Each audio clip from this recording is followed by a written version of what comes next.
नमस्कार जी। आज हमनी के बनावे के मेथी के पराठा। सर्दी आते ही मेथी बाजार में मिले लगेला। ओकर खातिर हम लेल बानी मेथी के धो के ओके हमनी के चॉपर में डाल के चॉप कर लीजा या फिर बारीक बारीक काट लीजा। ओकर खातिर हमनी के चाहिए एगो बाउल में ले लेवे के आटा और बेसन। 2 कप आटा बा त 1 कप बेसन लेवे के। आप देख लीजिए कितनी आप लोग के बनाए के। ओकर बाद हमनी के में डाले के अजवाइन डालने के बाद एजा डाले के हमनी का 1 चम्मच तेल। एजा आप कोई भी तेल यूज़ कर सकीला। जा नमक डालला के बाद हमनी के डाले के हल्दी। अच्छा, वीडियो अच्छा लगे आप लोग के तो चैनल के सब्सक्राइब कर लीजा। लाल मिर्ची पाउडर, हल्दी के बाद हमनी के डाले के लाल मिर्ची पाउडर और जो चॉप कैली हाँ जा मेथी के पत्ता ओके हमनी के एमा मिक्स कर लेवे के। मेथी थोड़ा ज़्यादा लेव जा तभी अच्छा टेस्ट आवेला।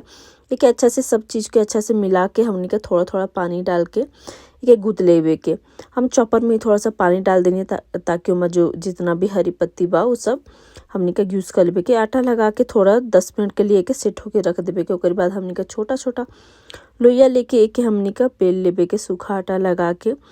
अच्छा, वीडियो अच्छा लगी तो चैनल को सब्सक्राइब कर लीजा और ऐसे ही वीडियो देखे खातिर भोजपुरी में। ओकर बाद हमनी के एक अच्छा से सेक लेवे के। घी लगा के आप चाहें तो तेल लगाएं। वीडियो कैसा लगा कमेंट करके बताइए। धन्यवाद।